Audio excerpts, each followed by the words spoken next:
Intimate Judaism deals with sensitive topics and uses explicit language. Listener discretion is advised.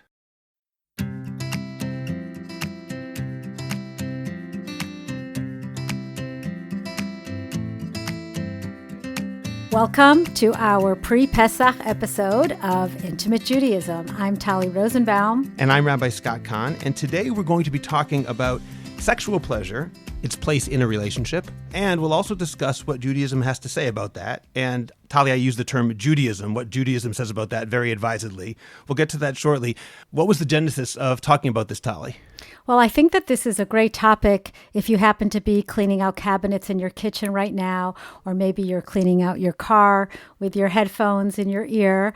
And wouldn't it be interesting to be doing this kind of mindless work as we talk about mindfulness, which is a really important part of experiencing pleasure. So this came about in a few ways. I happened to notice that there was a series on Netflix that many of the listeners might have seen called The Pleasure Principle, and I watched it, and it gave me some ideas for how to present some of the material to our listeners. I think it's important to talk about pleasure, and I certainly have a lot to say about how society and culture can influence the way that we experience our bodies and experience pleasure.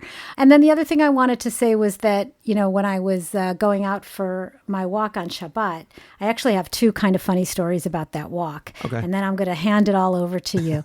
But one story, which isn't so funny, but right as you enter the back, where you have the beautiful Wadi, which is a valley. Right near where you live, Nofei Aviv. I noticed that somebody had put up a Birkat HaIlanot on a tree with the bracha that I think you have until Pesach to say it. You have all of the Chodesh Nisan to say it. All of Chodesh Nisan. The month of Nisan okay. to say this blessing on seeing fruit trees blossoming. Right. And I was thinking about how beautiful the walk was and how pleasurable it was to take this walk, and wondering about the idea of saying a bracha, acknowledging to God this kind of marabu ma'asecha Hashem, like when you see something beautiful or when you experience something pleasurable, and that we don't really have that, as far as I know, for experiencing sex. So I wanted to ask you about that. But then the other funny thing that happened is when I was up at the top of the mountain, I met two friends who were walking the other direction. It's early Shabbat morning, and my friend says to me, "This is the most beautiful time. It is the most green. The flowers are out. This is it. We are at the peak."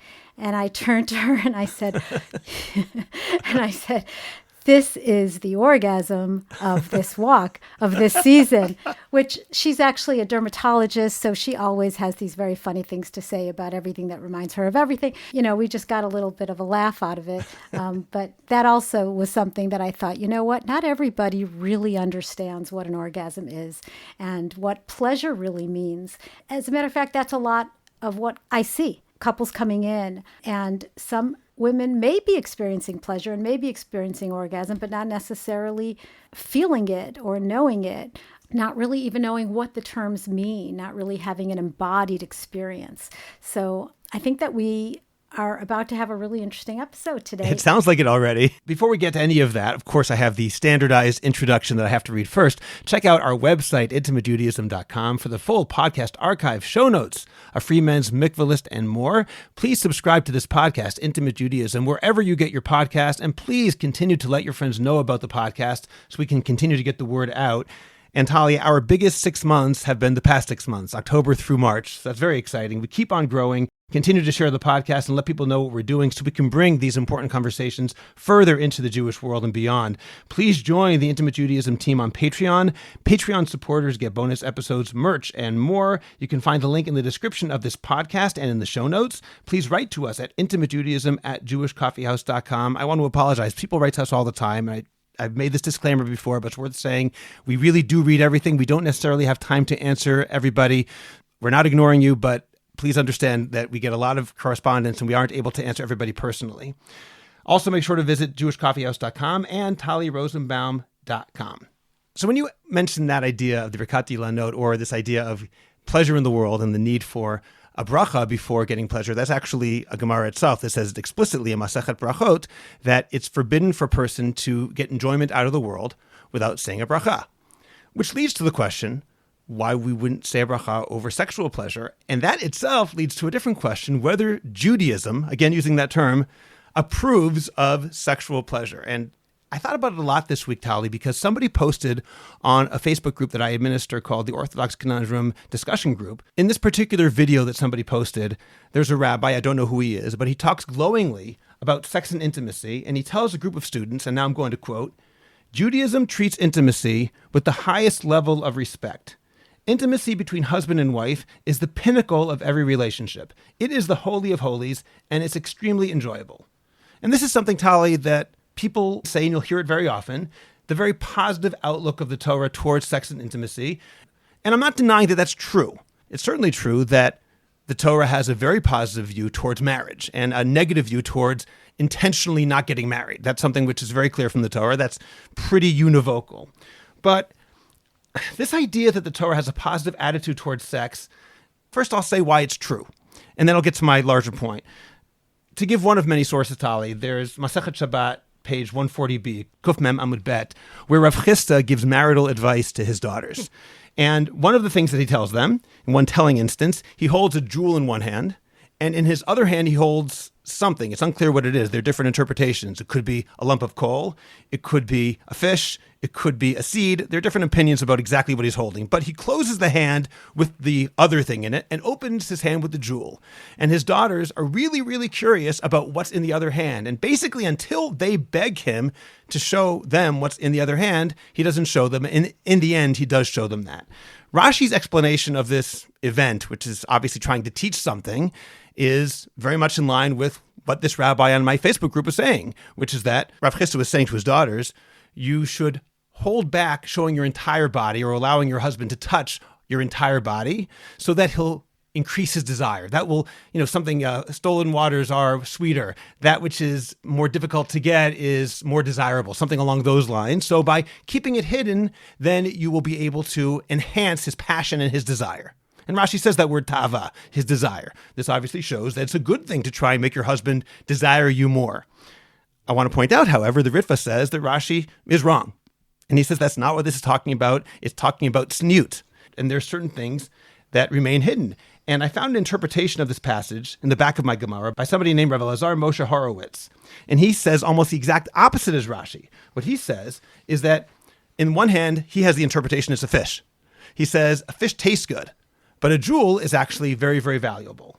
So in this version, he says, the fish represents physical beauty, whereas the jewel represents wisdom and fear of God. And he writes, now I'm quoting, this is my own translation, it's the ways of modesty to hide their bodies even in front of their husbands as much as possible. But they should show their grace by opening their mouths with wisdom and Torah chesed, the Torah of kindness. In other words, the goal isn't to arouse their husband's desire, but instead to denigrate the importance of physical desire. That's not so important. Like Sheker Achein v'Hevel Hayofi, Isha Yirat Hashem Hi Titzalal. Beauty is fleeting. What really matters is being a woman who fears God.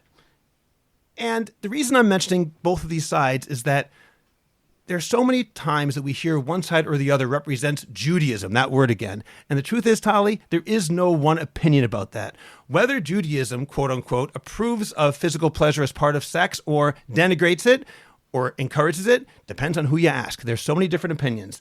Can I give one more example of the same thing? Nida Daf Yud Zayin Amud Aleph, 17a. The house of Munbaz the king did 3 actions that were praised, and I cited this Gemara in episode 35. One of them was that they had sex during the daytime, and in explaining why that's a good thing, Rashi explained, the Gemara says, because if the husbands were to wait until the night, they're tired.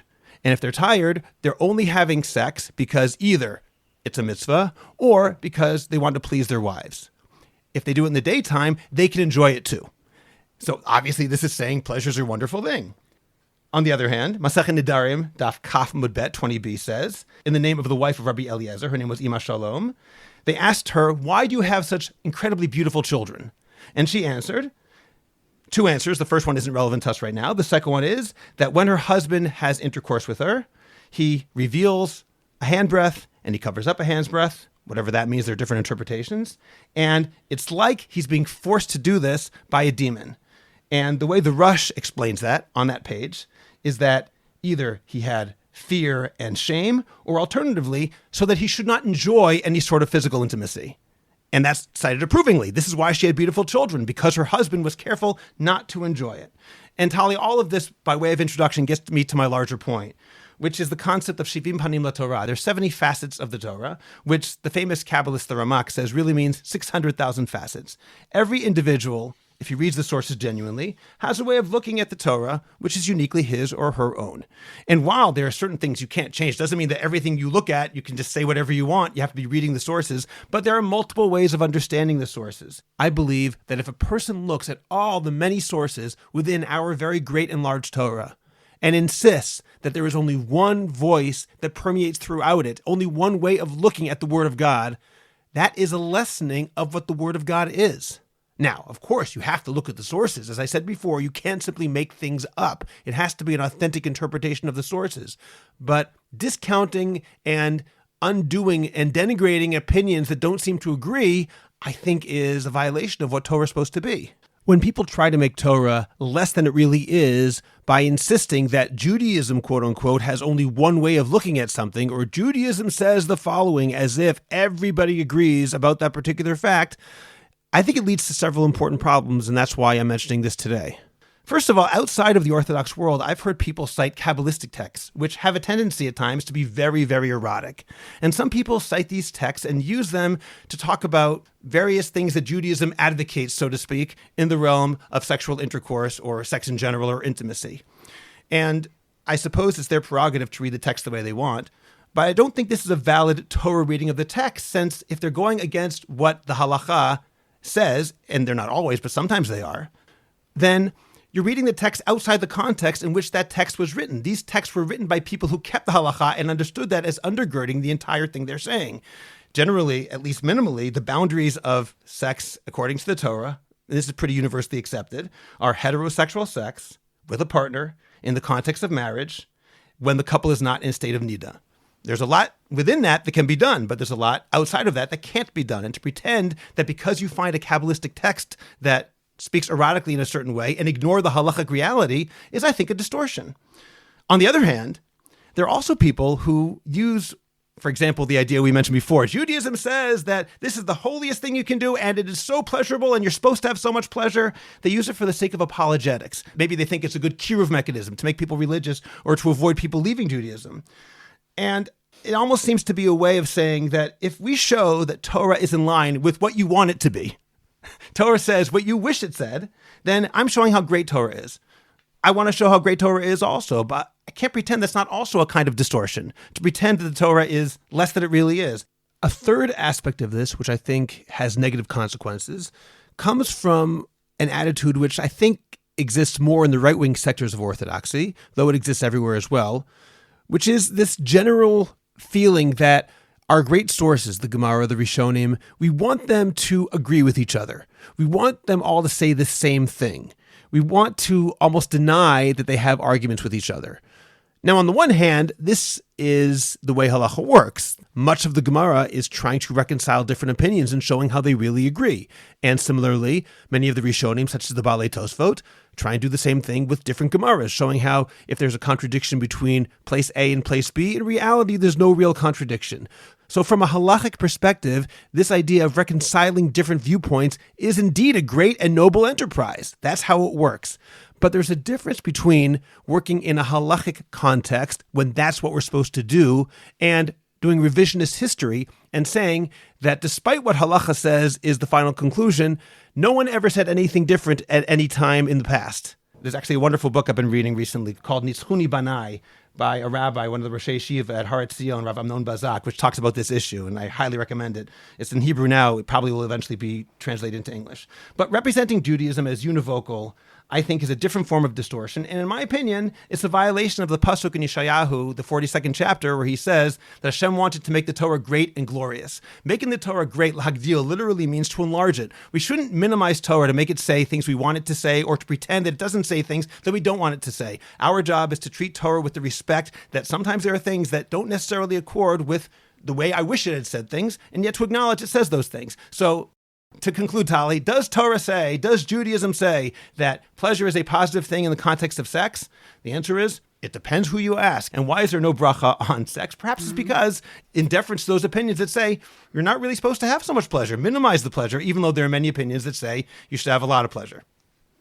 Thank you for all of that. That was a lot. And I think that you said a lot of really profound things, especially about how you could take an agadita, and you gave a couple.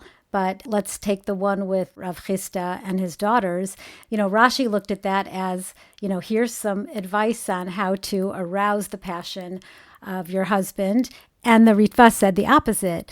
And I'm sure that if we went into the histories of the Mefarshim and their general opinions on these matters, that's also going to affect the way that they look at it. I think what's really interesting is that, we're talking here about the idea of sexual pleasure, and most of the sources that talk about sex and pleasure and that kind of ongoing conflict between too much pleasure and too much enjoyment and needing to hold back on your enjoyment are really talking about, for the most part, the experience of men. And I'm not saying I'm really not saying this as a raging, whining feminist. That's not what I'm trying to do.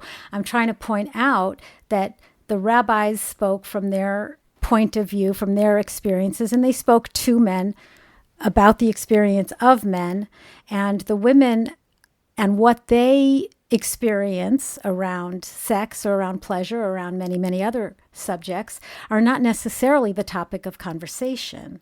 That's definitely possible. I'm glad you mentioned that, because I was going to say that as well, that it's very interesting that despite the fact that there are these different opinions about having pleasure, that difference of opinion seems almost entirely directed towards men, whereas when it's discussed, it seems the idea of female pleasure is not denigrated at all. No one says that your wife shouldn't get a lot of pleasure. If anything, they say when she wants to be pleasured, it's your responsibility to give that to her.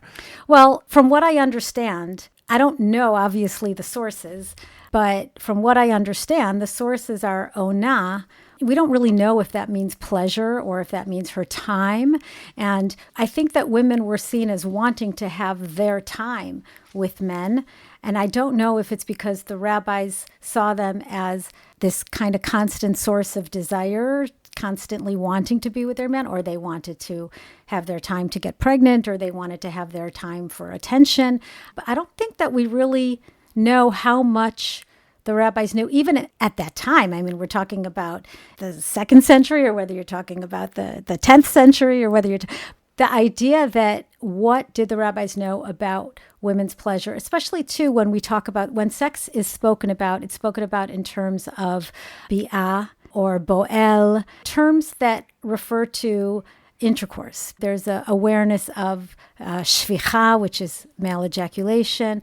I don't know how much there really is any kind of anatomical or physiological or philosophical discussion of the female sexual response, her arousal, her orgasm. And that's kind of what I'd like to talk about today, but I also want to talk about it in context with Judaism and what is known about these topics. I know that there's also a Gemara about if the woman mazriya tchila, we don't know what mazriya means. It's hard to know what exactly that means, though. Let's assume. I think that it's been brought as a source that if the woman orgasms first, then you'll have a boy baby, and if the man orgasms first, then you'll have a girl baby. But we don't really know what the rabbis knew about what they meant by mazriya tchila. Right. As you said, it is an interesting historical question and an academic question, which I'm not qualified to answer, about what exactly the knowledge of sex was when it came to the female body in the times of Chazal, in the times of the Rishonim, and even in the times of the Achronim, much more recently. I do know that Mark Twain once said about women that they are as capable as candlesticks. There's a general feeling, even 100 years ago, that women can do it all the time, whenever they want. That's interesting. But I think that was a general idea. In that sense, we can say that certainly Chazal were ahead of the curve, because they say that, and I have the sources sitting here right in front of me, where if she's not interested, Chazal are very clear, marital rape is not allowed. The only way you're allowed to have sex is if she desires to have it. But I do think that how women were sexually were often very much a result of how they were perceived by male society. That's kind of looking at culture and society and how culture and society views women. And I think we see in our sources too, in many of the Gemarot that you have brought in the past, where women are seen as objects of desire, where women are seen as obstacles, where women are seen as obstacles that can create sin, that can lead to sin. So certainly that's kind of all part of the sources as well. It's interesting because in the Torah, in Orach Chaim Siman Reish Mem 240, he says, and this is citing other sources before him, and he's a Rishon, he's an early authority. He says, in matters, I'm translating now, in matters of intercourse, he may talk to her. This is discussing the issue of speaking about matters other than sex. You're not supposed to. He says, however, you can talk to her, and here are the key words, Kidei laharbot tavato, in order to increase his desire. But there's an alternate textual reading of this, which is to increase her desire. And if you look at the Mefarshim, they argue about what the correct reading is over here. Is it to increase his desire or to increase her desire? Which relates back to that question. People are people, and people's sexuality are very much going to be informed by their own personal experiences, their psychological experiences, their physical experiences, their emotional experiences. And that's kind of what I wanted to talk about in terms of understanding more about it. I do want to go back to the idea of pleasure in Judaism. I kind of want to bring it together. And we've talked before about how important marital sex is and why Judaism values it. Actually, I just saw on Shabbat in Rabbi Sachs's, one of his books, he was talking about the Brit, circumcision. And you know the Haftorah in Hosea where God says, if you want to understand how I feel, think about what it would be like for you to marry a prostitute. And then she goes off and you're still going to want to be with her. You're going to love her and you're going to be really upset that she's going off to other people. And this kind of brings us back to the whole relationship that the Jewish marriage models. It models the relationship between God and the Jewish people with all the aspects of commitment. And when that commitment is betrayed, the jealousy, and when the commitment is honored, the opportunity for intimacy. And so I think that people don't really understand the connection with pleasure. I mean, do you have sex for pleasure or do you have sex for intimacy, to connect? That's an interesting question. Right. I think it's really important you said that. And as I said at the very beginning, despite the ambivalence, I'll use the word ambivalence because of the different ways Judaism looks at sexual pleasure, at least from the male perspective, in terms of the man's role, it is very clear, as I said, that marital intimacy is a very positive thing. That isn't really in doubt. Right. So what I want to be able to propose is that in order to achieve real intimacy with your partner, you have to be very, very vulnerable. You have to be very relaxed, and you have to be really able to feel safe and secure. And the act of achieving this depth of pleasure and getting to the heights of orgasm is actually a very vulnerable act. And being able to be this vulnerable with your partner is what creates the intimacy. It's really something that... Can you explain that a little bit? Why is it the vulnerability and intimacy go hand in hand? Well, I'm going to quote Peggy Kleinplatz. She's a sex researcher and also a wonderful person. And I was reading something that she wrote the other day, and I happen to have it right in front of me, so I'm going to read it to you. Vulnerability is a key element of great sex, as it allows people to break down any barriers that exist between partners. Being vulnerable in sex means trusting the other, allowing the other to lead, which allows you to surrender, being authentic about sexual preferences, and displaying the unprotected self, all of which are exquisite aspects of great sex. This is what she says. And I agree with her. Can I ask you a funny question? How do you define great sex? What does that even mean? I think that great sex is really very different for everybody, and it's not going to be one universal answer. But I think that if you feel like you're able to connect and you're able to let go and you're able to be present and in the moment, that would define great sex. It's not necessarily about having orgasms or having intercourse or having, I think a lot of people think even that you should be having orgasms in a certain way or you should be having simultaneous orgasms. I had a woman come in recently who was sure that she wasn't reaching orgasm, she said, I'm supposed to squirt liquid like my husband does.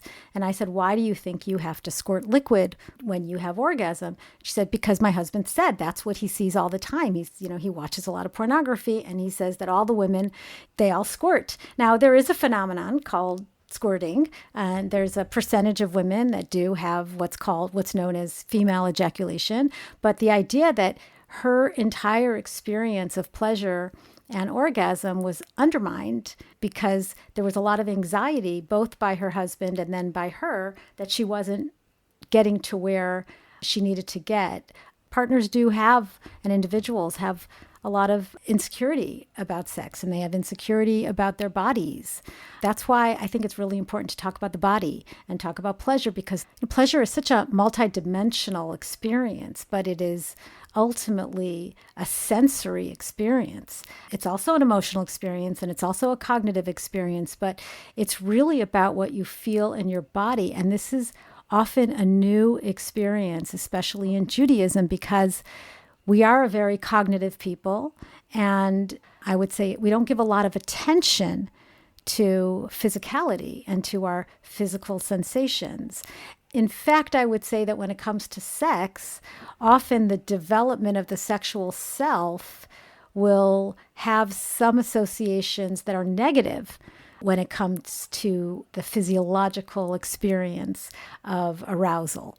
So if your early arousal experiences are conflict-based, guilt-based, or God forbid, abuse-based, then that may very well affect your ability to enjoy and experience pleasure. So at the risk of falling into the apologetics that I denounced about 20 minutes ago, I still would say, Talli, one thing I would disagree with you is that Judaism being totally cognitively based. I will say that practically that might happen in terms of what actually is happening on the ground here. We so emphasize learning Torah as being a centerpiece, maybe the centerpiece, Talmud Torah Kenei Kulam, learning Torah being the highest value of all, that sometimes we denigrate physical sensations. That might happen in practice, but if we look at Chazal, they were very clear. The Gemara I cited earlier that says you're not allowed to enjoy the world without making a bracha. We can understand that as enjoying the world is a positive experience and one that should be a spiritual experience. We're not people who denigrate the body inherently. We say that physical and spiritual experiences go hand in hand. So I think there's a difference between what we actually see on the ground and what should happen. Certainly on Shabbat, we have a good, delicious meal, and no one feels guilty about that for the most part. And there are all sorts of things that people can do, all sorts of actions that people do that are totally physical in nature. And once again, we say, why doesn't the Torah talk about Olam Haba, the world to come? Because we're concentrating on this world. We have to enjoy this world and get the most out of this world. So I'm not sure that it's inherently in Judaism that it's anti-body.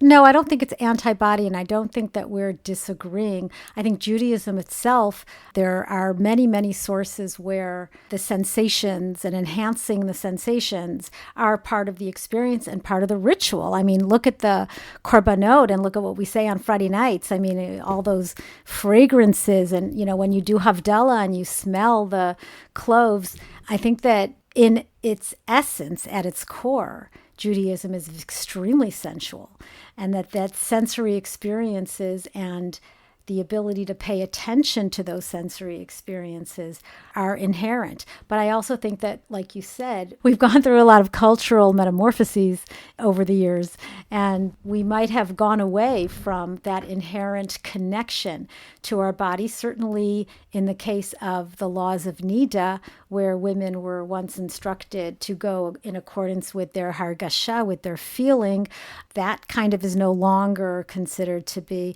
Also, the whole changes in the Nida from the Ziva Nida, which were all based on body awareness and body knowledge, those are no longer considered to be relevant. So we have moved away from the body, not just in Judaism, but culturally as a Western society. We've moved away from that kind of more primal awareness. And I think awareness is such an important word when we're talking about sexual pleasure and mindfulness. So here's what I want to kind of do. This is an experience for everybody who is out there right now washing your cars or cleaning out your drawers or maybe scrubbing some pots. And you can listen to me saying this while you're scrubbing your pots. but it's not going to work as well. And I would say, unless you're driving a car right now, think about just stopping what you're doing and taking a moment, just to be in the moment. And I think that many of us have a really difficult time with the idea of just stopping and then paying attention. What's going on with me right now? What's going on in my body? What do I feel? Do I feel pain anywhere? Do I feel tightness? How's my breathing? What am I smelling? If I put something in my mouth, what am I tasting? In the Pleasure Principle, there's a woman who's interviewed. Her name is Lori Brotto. And I know Lori because I actually published a paper with her. I was part of a team that published a paper on the psychosocial and cultural dimensions of sexual function and dysfunction. And she was the lead researcher. She has this exercise in her book, which is called Mindfulness for Better Sex, where it's like a 20-minute exercise, which is all based on a raisin. You have this raisin and you put it in your hand and you look at it for a long time, and you look at the crevices and you look at the color. And then after a while you put it in your mouth and you keep it there a long time, and, then you chew it and you feel it going down your throat. And I'm looking at you, Scott, and you're like, oh my God, when is she going to stop? Like you're going on and on. Come on. I know where you're going. This is good. But I know that you, and probably me, and probably a lot of our listeners, do have a hard time with just stopping and being, because we're doers. But the thing about mindfulness is that it's really about stopping what you're doing just to be, and really to check in on yourself. What are my perceptions, and what is also, there's a word, it's called interoception. What is my internal perception? What am I feeling inside me? There are people who really feel themselves digesting their food. There are women who feel the moment that they ovulate. Like, there are people who have a really, really deep connection to their physicality. And then there are most people, and most people really don't. And they don't have a lot of body sensation or body awareness, or awareness of those body sensations.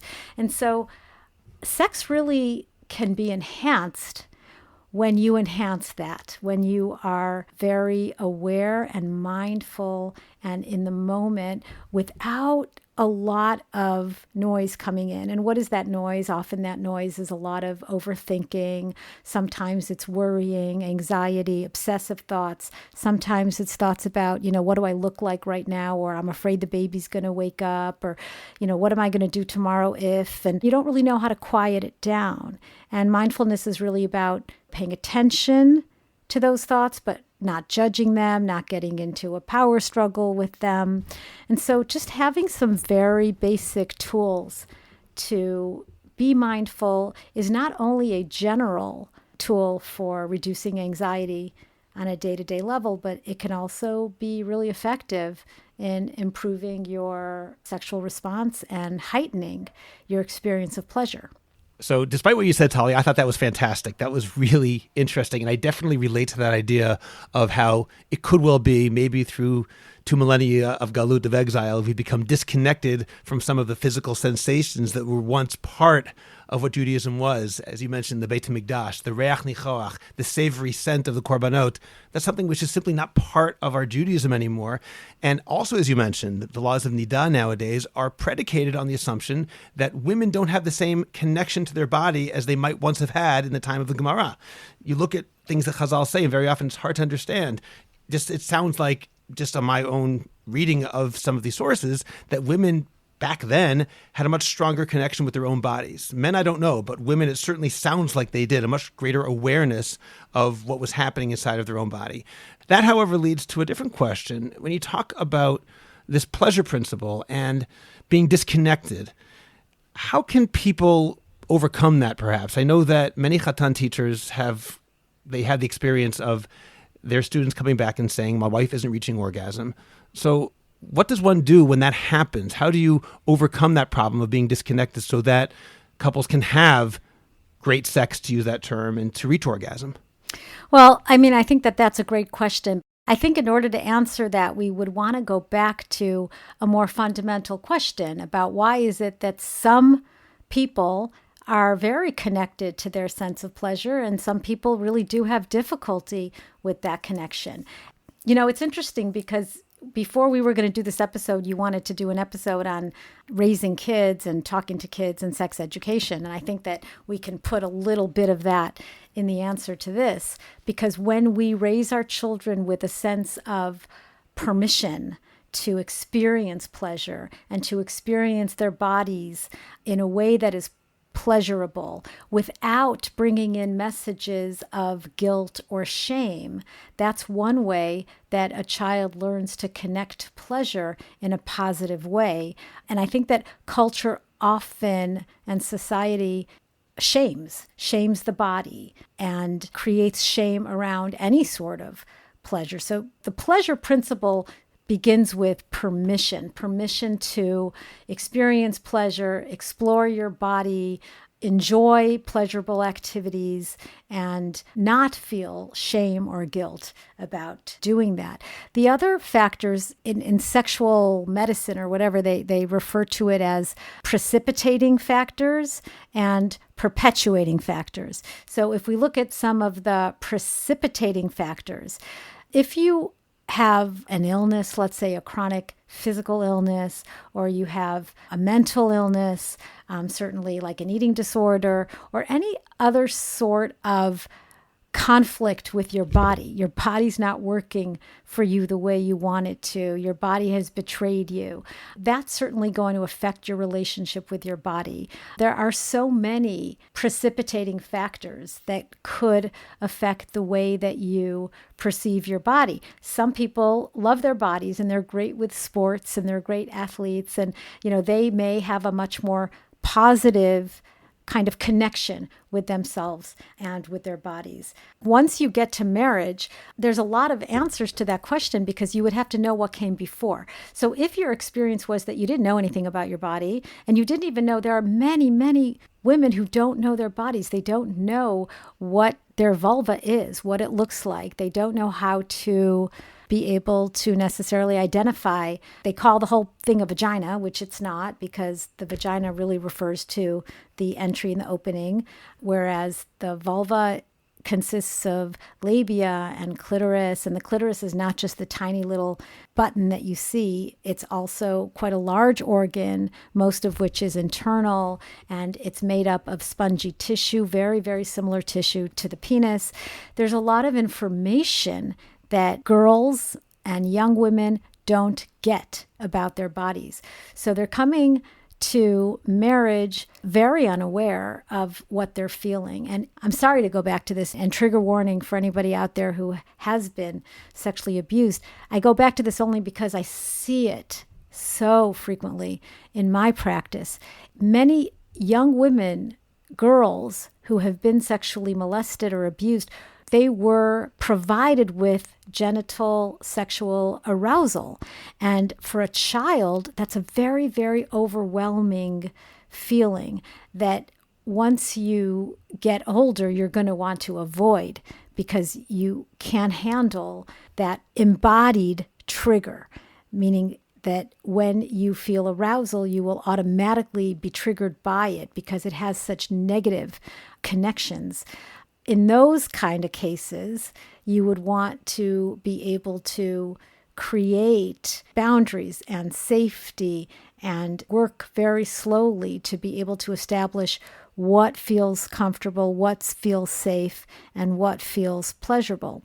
But these same principles really apply if you're trying to do something. Before you can talk about orgasm, you kind of have to talk about arousal, because orgasm is the culmination of a buildup of arousal, which is basically, when you think about it, the whole experience of arousal is a reaction to a stimulus or stimuli, which cause an autonomic nervous system response that brings blood flow to the genitals and, creates lubrication and gets the body ready for sexual intercourse. So the pleasurable sensations are part of it. And then what happens is that with the right kind of amount and the right rhythm of stimulation, it kind of builds up tension, and then there's a release. And in that stage of release, which is kind of like a sneeze, if you were to compare it to something, in that stage of release, there are contractions of the pelvic floor muscles, and there's a very distinct feeling of pleasure and then relaxation. So that is just me explaining what an orgasm is.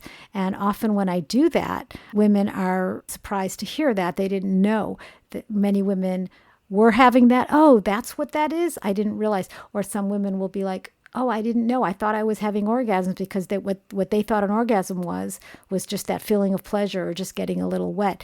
So knowing what the words are, knowing what the concepts are, and being aware of all of this information is really part of what empowers couples to be able to live their best sex lives together. I hope that answers your question. There's one other thing I did want to explain. I'm going to say this very briefly. When you think about sexuality, I might have said this before on this podcast, but if I did, I haven't said it for a long time. The sexual response is a lot like a car. There are brakes, there's a gas pedal, and you can't just have your foot on the gas pedal. You also need the brakes, because if you have your foot on the gas pedal, it's going to be scary. Like, you also have to have kind of like a inhibition that makes sure that you're, not making too much noise if the kids are sleeping, or you're using birth control if that's appropriate. Like, you're able to access your prefrontal cortex.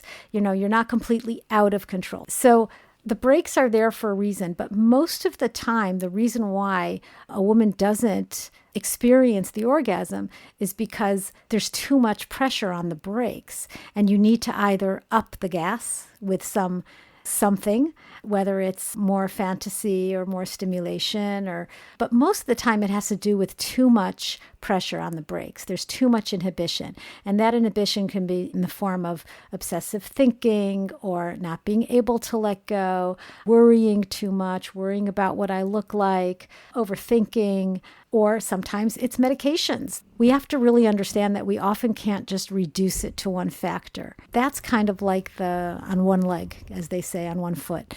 So just to conclude this episode, I'll add something, Talli, that, first of all, what you said was really, really interesting, and I want to thank you for sharing that. Your father, Alav Shalom's Rabbi, the Chazon Ish, was somebody who actually had a very positive viewpoint towards sexual intimacy. And it should be noted, his brother-in-law, the Steipler Gaon, who's the father of Rav Chaim Kanievsky, Zatzal, who just died, he also had a very positive view towards sexuality. There are these letters that they've written that people have seen. They've been passed around almost privately, which is unfortunate. I have it. I have a copy if you want to put it in the show notes. Okay, so let's put that in the show notes. They emphasize that sex, intimacy, feeling pleasure, helping your partner feel pleasure are key parts of sex, and the, so to speak, holy desire to try to minimize pleasure is anything but holy. And because of that, I wanted just to mention that here, given the opening where I said, well, Judaism doesn't have an opinion about that. I don't want someone listening to this to now feel inhibited and say, well, maybe that means I can't enjoy sex. Let me make it clear that despite the fact that Judaism does have different viewpoints on this particular matter, the Chazon Ish and the Steipler, among many others, are very clear that a couple should enjoy sex, and they were specifically speaking to husbands. A husband has an obligation to help his wife enjoy sex, and that includes, because part of her pleasure is his having pleasure, he should enjoy sex as well. Great. Okay, well, that was a very interesting episode. I thank you again, Talli. Thank you, everybody, for joining us. Remember to check out intimatejudaism.com for the podcast archives and the show notes. Also, join us on Patreon. Go to jewishcoffeehouse.com and tallirosenbaum.com. Chag Kasher v'Sameach. See you next time. Bye.